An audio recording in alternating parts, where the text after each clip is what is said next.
Mon doudou, je voulais te parler de quelque chose d'important. J'ai réfléchi à ça parce que tu t'es plaint récemment en faisant part de ton désir d'être libéré. C'est pourquoi j'ai décidé de te parler ici, en face à face. Je veux te montrer que je te connais mieux que quiconque. Et je comprends ta frustration, mais tu dois me croire lorsque je te dis que je sais ce qui est mieux pour toi. Quand j'aurai fini de te parler, j'espère que tu auras une meilleure compréhension concernant les raisons pour lesquelles je te fais toutes ces choses. Et que tu le crois ou non, je déteste vraiment t'imposer tout cela sans ton consentement. C'est pourquoi j'ai besoin que tu commences à me faire confiance dans les décisions que je prends sans poser de questions ou protester. Et avec ça en tête, laisse-moi essayer de t'expliquer. J'avais un camarade de promo à l'université et il se plaignait toujours que son cou lui faisait mal. Il se tordait la tête en avant, en arrière, comme s'il essayait d'enlever quelque chose de douloureux à l'intérieur de son corps. Et au final, je suis parvenu à le convaincre de consulter un médecin, alors qu'il était du genre à éviter les hôpitaux. Et mon ami a appris qu'il souffrait d'une maladie dégénérative incurable. Sa colonne vertébrale ne pourrait jamais aller mieux.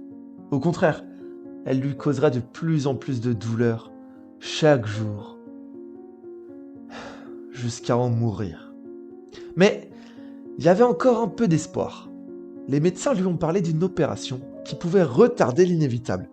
Elle donnerait à mon ami une dizaine d'années de plus de vie sans souffrance avant que la douleur ne revienne pour le tuer. Mon camarade a choisi d'essayer la chirurgie. Et ça a marché, comme sur des roulettes. Il était plus heureux que je ne l'avais encore jamais vu auparavant. L'opération lui a redonné de la confiance en lui. Et ça l'a incité à s'inscrire dans des cours de water-polo. Il voulait tirer le meilleur parti de sa nouvelle vie et profiter de sa santé pendant qu'il l'avait encore. Un jour, mon ami se disputait le ballon et il se prit un coup à la tête. Le choc lui fit un peu mal sur le cou, mais il se disait que c'était pas grand-chose. Sauf que l'impact était suffisamment fort qu'il a déréglé sa nouvelle colonne vertébrale et le travail des chirurgiens a été effacé en un instant.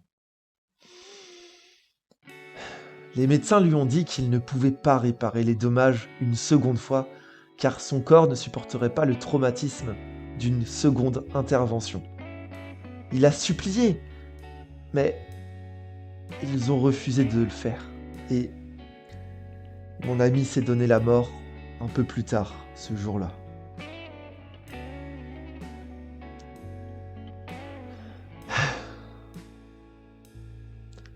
Mon doudou, ton corps te lâchera. Et c'est pour ça que je t'ai mis au fer. Je te protège du risque de te blesser ou de tomber malade, comme cela arrive si souvent dans le monde extérieur. Je te garde enchaîné parce que je sais que j'ai trouvé l'endroit le plus sûr possible pour te garder en étant loin de tout danger. Tu vivras sans doute jusqu'à un âge avancé. Ah, mon doudou, je ne peux pas imaginer la vie sans toi. Et c'est pourquoi je ne te laisserai jamais sortir de la cave. Je vais te parler d'une autre personne. Un autre ami à moi. Bastien. Bastien, il est homosexuel, il est gay et il est fier de l'être. Son attitude, elle peut paraître un peu féminine, mais bref. Ce qui lui est arrivé, c'est dégueulasse. Il se baladait dans la rue, main dans la main avec sa moitié. Et ils ont été interrompus dans leur promenade avec un groupe de 5 ou 6 mecs. Ils ont reçu des injures homophobes. Et le groupe a commencé à provoquer Bastien et son conjoint. Le couple a décidé de les ignorer et de partir rapidement, l'air de rien.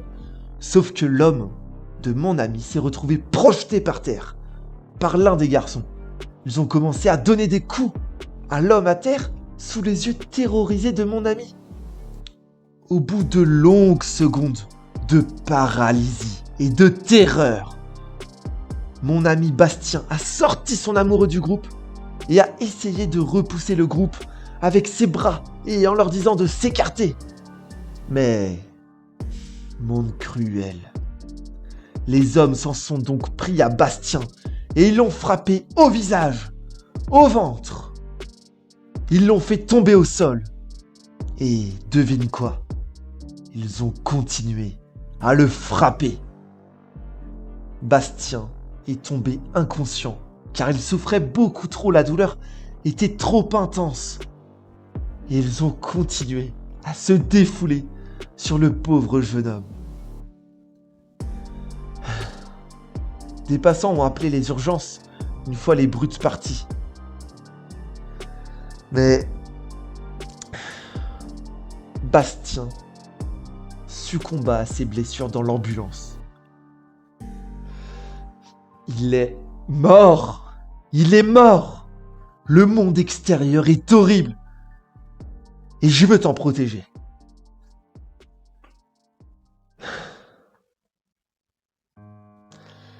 Ah, mon doudou, ton cœur te trompera et c'est pourquoi je te garde à l'isolement. Si tu tombes amoureux, tu le regretteras sûrement. Je veux t'éviter de souffrir de cette douleur. Même les amitiés ne peuvent pour la plupart du temps que causer du chagrin à la fin. Ah, mon doudou, je suis la seule personne qui est sûre de t'aimer pour toujours. Pour le reste de ta vie, tu ne connaîtras donc personne à part moi. Mais ne t'inquiète pas, je serai toujours là pour toi. Oh, savais-tu que une des victimes de Jeffrey Dahmer avait failli s'échapper? Tu sais, le serial killer qui a tué pas mal de jeunes hommes. Eh ben, il y a un malheureux garçon qui s'est enfui nu et mutilé dans la rue. Mais il s'est étrangement retrouvé dans l'impossibilité de s'expliquer devant la police venue enquêter. En fait, Dahmer avait versé un acide fort dans une ouverture qu'il avait creusée dans le crâne du garçon. Le produit chimique corrosif a rongé son cerveau, le laissant stupéfait et, néanmoins, il était conscient du danger qu'il courait. Dahmer a parlé à la police parce que sa victime ne pouvait pas le faire. Et il leur a raconté des mensonges pendant que le garçon était assis, nu, sur le trottoir, complètement perdu. Dahmer a réussi à leur faire croire que des choses qui étaient totalement fausses. Il leur a dit que le garçon était en fait un adulte et qu'il ne délirait pas à cause de la torture subie, mais plutôt parce qu'il avait bu trop d'alcool. Il a affirmé qu'il serait préférable pour toutes les personnes concernées que Dahmer soit simplement autorisé à ramener la victime, le garçon, chez lui pour qu'il se repose. Et devine quoi? La police a finalement accepté. Et cette nuit-là, Dahmer a ramené sa victime dans la chambre de torture, dont il s'était échappé à juste titre. Et lorsqu'ils se sont retrouvés seuls ensemble, Dahmer a terminé le travail qu'il avait commencé, en mettant fin à la vie du pauvre garçon.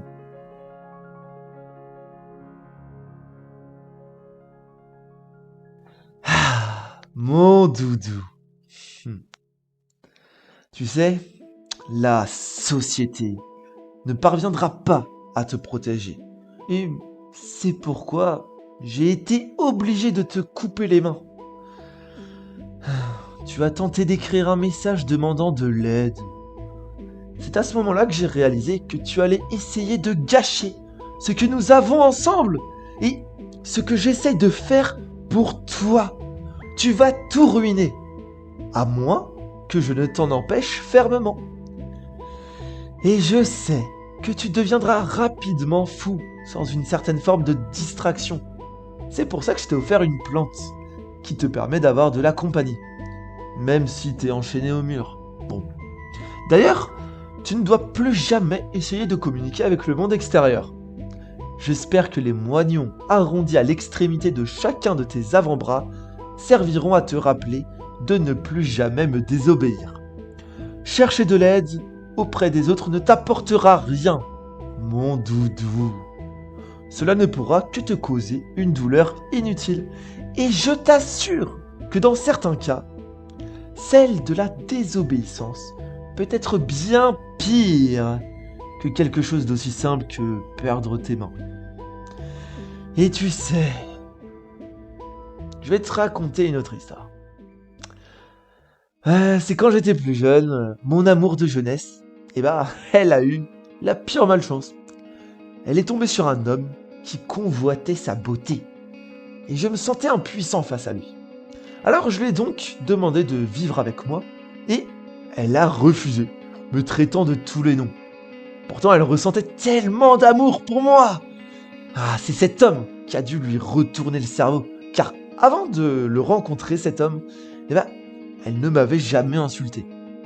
Donc, pour l'éloigner de lui, et pour son bien, je l'ai amené dans ma voiture, et nous sommes partis changer de ville. Heureusement, ce sale voleur de copine ne nous a pas retrouvés, car elle et moi avons trouvé une jolie maison en campagne, dans un endroit isolé. Oui, et d'ailleurs, la maison dont je te parle, c'est celle-ci. C'est si calme ici. Bref, mon amour ne m'écoutait pas, et elle ne m'obéissait pas, malgré tous les coups que je lui donnais. Après plusieurs années de travail, de dressage, rien à faire. Elle ne faisait aucun effort et ne m'écoutait toujours pas. J'ai donc décidé de la changer de cellule et de lui donner un peu moins à manger. Et pas de chance pour elle, son corps n'a pas supporté l'absence de nourriture pendant 20 petits jours. Tout ça à cause d'un seul homme. Fait chier. Bon, mon doudou, j'espère que ce discours t'aura aidé à comprendre pourquoi je fais parfois des choses qui semblent horribles ou cruelles. Et je pourrais raconter beaucoup d'autres anecdotes comme celle-ci, mais bon, je vois aucune raison de t'ennuyer davantage. Lorsque tu me verras tout à l'heure, ce soir, tu pourras me demander de t'en dire plus sur ce que je sais, et je serai heureux de le faire pour toi. Mais pour l'instant, commence simplement par apprendre à me faire confiance. En plus de ce que je t'ai déjà dit, laisse-moi aussi ajouter ceci. Ton esprit finira par te faire défaut, lui aussi. Ta spiritualité, comme un feu, elle va soit s'éteindre, soit te consumer entièrement. Et les valeurs qui te sont les plus chères seront mises à rude épreuve jusqu'à ce qu'elles craquent bruyamment et le son de leur rupture ne te permettra pas de dormir la nuit. Et après cela, ces valeurs s'effondreront entièrement et seront oubliées. Je peux te protéger de toutes ces atrocités. Et je jure que c'est la seule chose que j'essaye de faire. Tu comptes pour moi. Je couperai toutes les parties de toi qui pourraient éventuellement te faire du mal. Et je crois qu'un jour, tu me remercieras pour mes efforts. Je te chéris plus que les mots ne peuvent le dire. Allez, j'y vais. À tout à l'heure, mon doudou.